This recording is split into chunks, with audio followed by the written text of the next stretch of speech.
Bismillah ar-Rahman ar-Rahim. It is exactly at 13 after 9 o'clock, the second hour of news and views right here on Salaamedia, and a big welcome to our Polokwane listeners on One Nation FM. Standing by to talk to us is Mariam Mia, and following on that interview, we'll talk with Maulana Bilal Kathrada. He's the founder of IT Varsity and he's also an EdTech entrepreneur. We have Miriam back on the show with us today. She was meant to be chatting yesterday, but as you know, we had some network problems. But I'm really excited to have this chat with Miriam. The all important question that my colleague Mariam Mia is asking is as follows. Is Australia the country South Africa could have been? Assalamu alaikum to you, Miriam. Welcome to the program. Wa alaikum salam wa rahmatullahi wa barakatuh. It's good to be speaking to you and all our Salaamedia land viewers, listeners, everybody. Alhamdulillah. Having said it, it's good to be back home. Alhamdulillah. Alhamdulillah. I must tell you, Mariam, when during the time of Hajj, I'd heard that you had gone overseas. I didn't know where, but when I saw all the amazing leads you were sending to us about the different Hujjaj we should be interviewing, who were on Hajj, I just assumed that you and your husband were on Hajj as well. Till I received this notification that I'm going to talk to you about Australia. And then the nickel dropped. I realized you have a daughter, I think, that's living in Australia. Am I correct?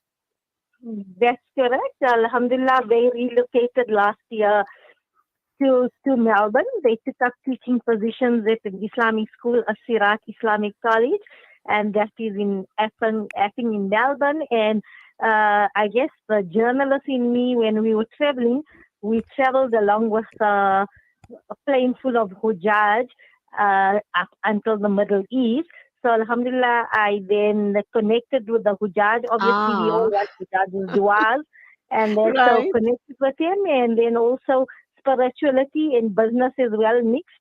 So then I asked them if they would like to be interviewed for Salaamedia, and that's hence how we got Okay. all the leads there. Right, that explains it. I was convinced that you and hubby were on way to Hajj, and I thought to myself, how fortunate, but Alhamdulillah, how fortunate Allah subhanahu wa ta'ala made it possible for you to visit your daughter and to see the beautiful country of Australia. And that's where this all important question comes up. And obviously, that is Australia the country South Africa could have been? So, you're going to Should unpack have all been, of not that even for could. us. For me, Should it's have not been, you're even right. could. I think we should because we've got abundance of natural resources. There was enough money in the government's coffers prior to corruption in that taking place. So yes, we can grow. So Julie, Alhamdulillah, I've been blessed and fortunate. Allah has been kind to me in that I have visited, barring South America, I visited every continent there is, and now the only elusive one was Australia down under, which was never on my bucket list. But Alhamdulillah, Allah had other plans because my children had then relocated to Australia. So then we decided to make the visit down under. And, as we got into Australia and orientated into Australian life, Australian culture, bear in mind, remember, we used to see a couple of years ago clips about how Australia were racist towards Muslims. There was Right. a large amount of Islamophobia, and there were many, many such clips. So I was a bit nervous being a Muslim person going to South Africa because, Alhamdulillah, for all our difficulties and challenges in South Africa, we are free to practice our deen. We are confident, proud Muslims here, and there's never ever a fear that we'd be attacked based on our belief system. So we come from, for me, that is a silver lining any day of South Africa. Mm. So I was a bit nervous. But having said that, I was fortunate in that we sprayed Salah in Albert Park, where the Melbourne Aquatic Centre is the Formula One Grand Prix. all over, wherever we were touring, we stop at garages as we do in South Africa to pray Salah. Not one time did I feel uncomfortable, or I felt that because I'm taking out my prayer mat and we're going to start praying, we're going to be attacked. In fact, there was no even onlookers to look at us a third or fourth time to say, oh, what are they doing? So, Alhamdulillah, as far as Islam is concerned, it's a good time to be a minority in Australia. Things are changing because now, before any public events, also, they have to acknowledge the people whose land this was before, and there's respect for all groups who make up the country of Australia. Even when you are the major retailers, that club plays over. So things are changing. Every other person was wearing a scarf. I see many sisters in full niqab. In fact, youngsters going to university in full niqab. So, Alhamdulillah, in terms of Islam, it's growing.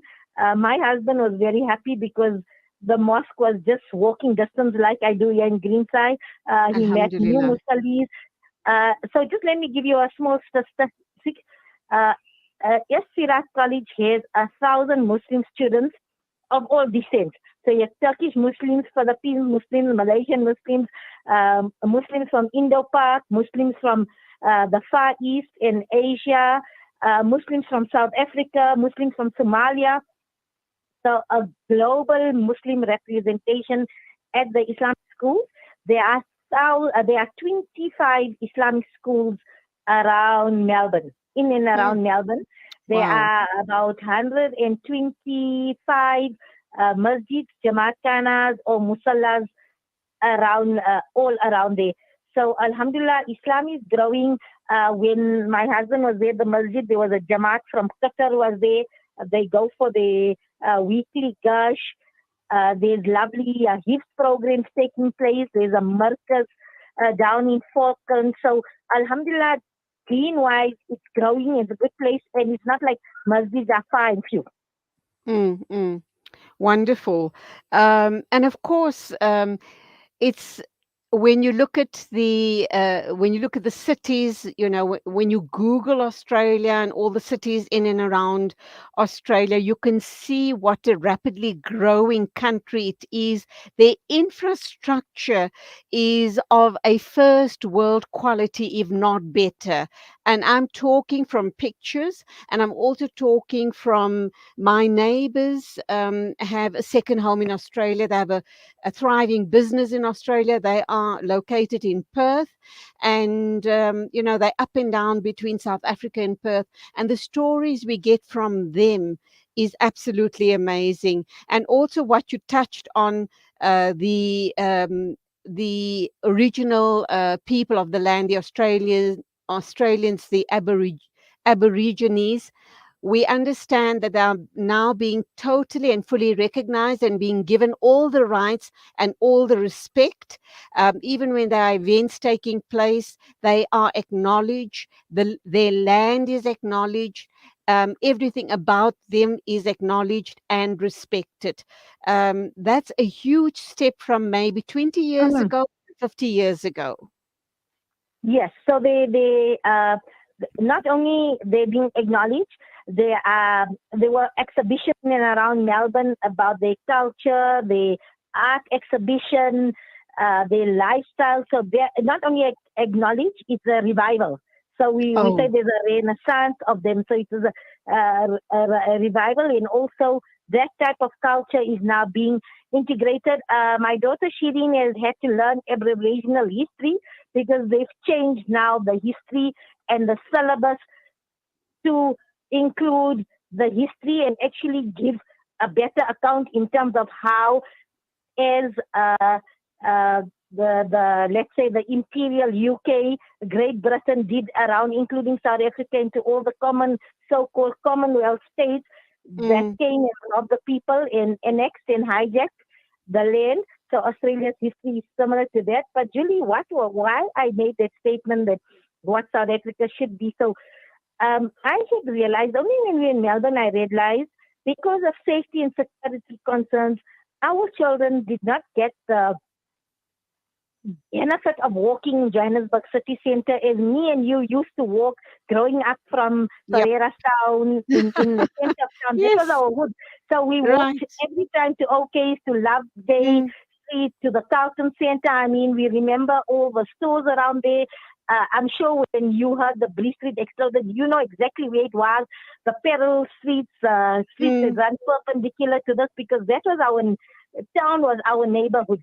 So my absolutely. daughter kept on saying, Mommy, Melbourne is an amazing city. The center, it's got a vibe and you can walk into it. And that's because our children only knew mall culture in Yep. terms of shopping. They didn't walk the Mm. streets of a city.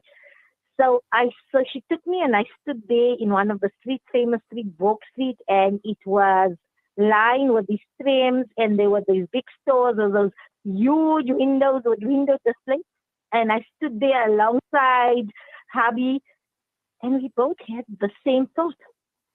Eloff Street. Eloff Okay, Street bazaars. vibes Okay, the bazaars in Elof atmosphere, Street. everything suffered because the stores, the way the street was with the Mm, with the with the tramways and the stores and the people walking around in there, it took us back to time and it was nostalgia, but a rather sad nostalgia because the penny dropped to say we gave away our city cheaply. We didn't fight for our city of Johannesburg. We didn't hold our elected representatives, government accountable to say you have allowed urban decay, colossal urban decay. You have sold our city center cheaply, that we don't have a city center that we could be proud of. Because I seen what a city center in 2023 can be, the economic contribution a city center can do, even culturally and for building for society and community to work together to interact. We don't have that. We walk in fear. We live in fear, and that's why I was really at pains and I was hurt so, and I felt, what Australia is still growing, it's still developing. They have vast tract of land. They are building new suburbs every day. But the thing is, things are developing, and we were there. We were better than Australia. We let it go cheaply, and now we are just decaying into slum, and we live in fear without any resources. I mean, we have interrupted. We know the story. And for 1 month, really, I could feel it. For South African, I find it's the easiest country that South Africans can transition into. We drive the same way. Everybody speaks English, although they have the indigenous languages and your own languages here. Um, the way, even when you go and transact and shopping and everything, even the schooling system, it's the easiest country to integrate. And not to say that I now immigrating down under anytime soon, but it's just really So, yeah, Mariam, heartbreaking to see. let me ask you this question. You've now painted a very beautiful picture of Australia. I've had similar pictures painted by my neighbors, and some other people that I know who have migrated years ago to Australia. Um, how does one go about, getting, securing a job? Because that's the all important thing. Um, do South Africans who migrate there try and live uh, close to other South Africans, to other expats, and then also the cost of living? How easy is it to find a job? And I know this would depend on your skill set. If it is a skill set that is in demand, you'll be grabbed up. So, all of those issues. And once you get there, because I've noticed in South Africa, we have become a bit closed off. We don't interact as freely as our mothers and our grannies used to.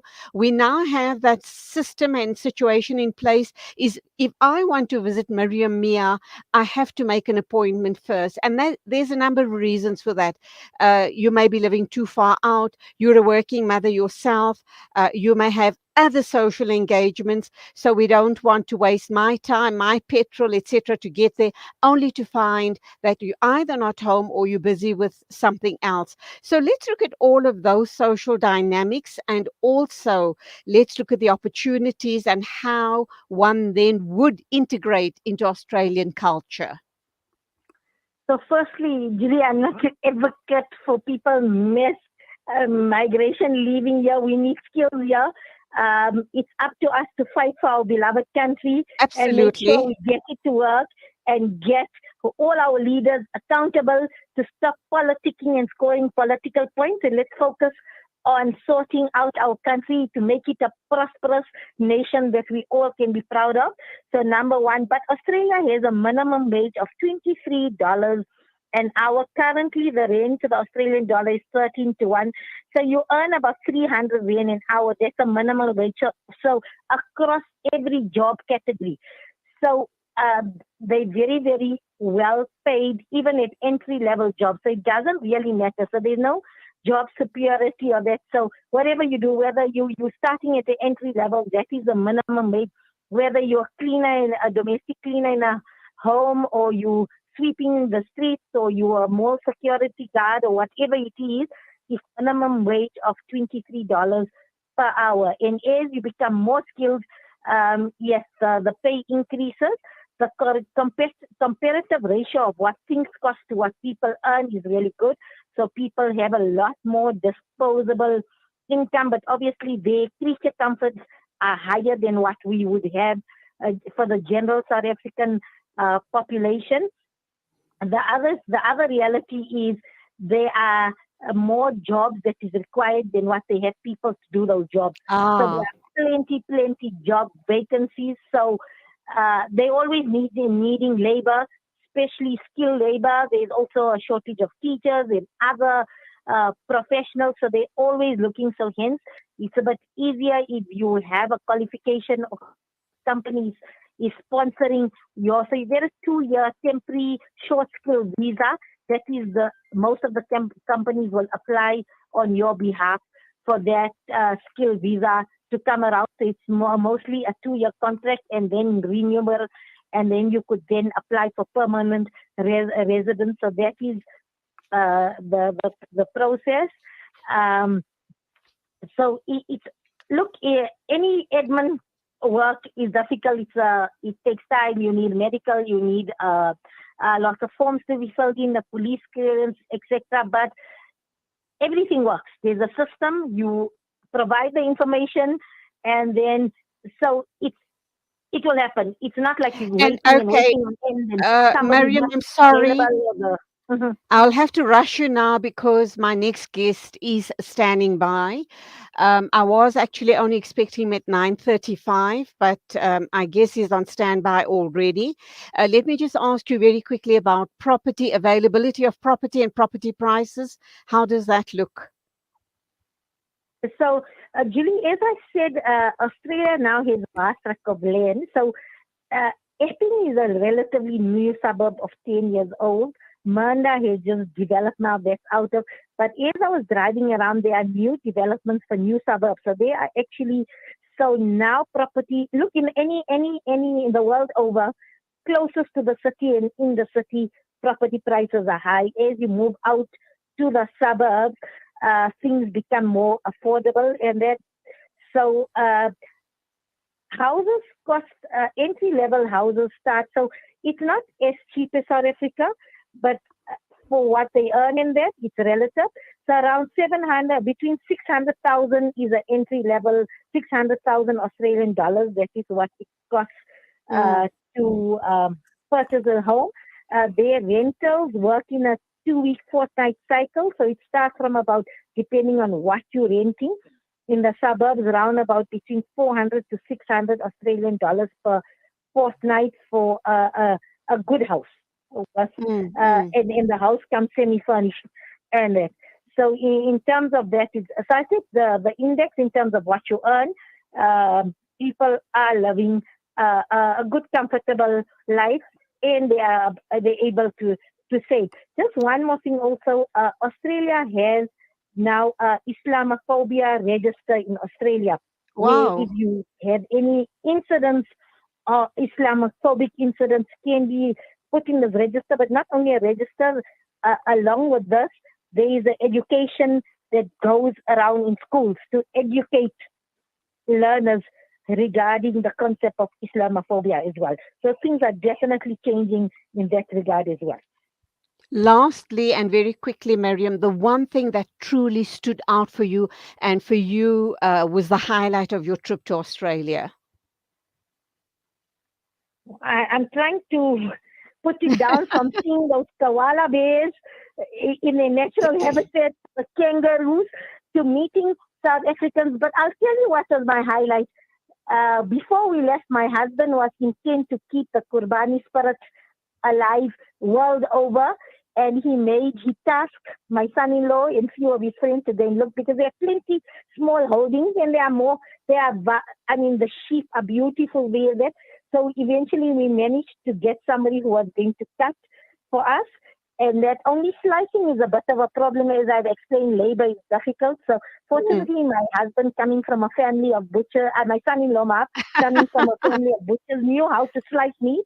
So we Right. sliced, so they club money together just to cut one for the spirit of Kurbani together. And then, with one sheep, you can't really distribute nowadays. There's over like uh, 10, 12 South African families who came the same time. They had to teach there Right. what we're going to do. So at 9 p.m. at night, I suggested it's the second day of Eid. It's the day of Jummah. And the 3 days Allah has given us, uh, uh, allowed us leverage not to fast because fasting is not permissible on that day because it's a day Right. of partaking in the Qurbani meat. So, and it was Jummah and having Jummah lunch. So, all for all these categories, I decided 9 o'clock, please send out a message. Jummah lunch will be at Shirin's house. I'm making a mutton curry and rice with the Qurbani meat. And yes, I prepared a lovely South Wow. African style Juma lunch for about 50 people. And yes, we had that Qurbani meat and everybody enjoyed and we managed to keep that South African spirit as how we had it with ease. We do our Qurbani alive in Australia and we made it happen to show doesn't mean Subhanallah. in foreign countries and there's things we can change rules and regulations and we can Absolutely. upheld our belief system. So for me, just getting that the families together and seeing people taking 3 helpings of that and the mutton quality, I can't explain to you. We feed our livestock these pellets and junk and keep them in confined in here. Basically, Wagyu mutton because they are able to roam the pastures, grazing on juicy, green, soft, fresh grass, leaf blades, and they pampered. So, Alhamdulillah, it was from that. I think that was my highlight because we ensured we kept that Qurbani spirit alive down under. That's where we have to leave it, Mariam. Maybe you and I have to have a coffee to discuss this further. Inshallah. Lovely talking to you.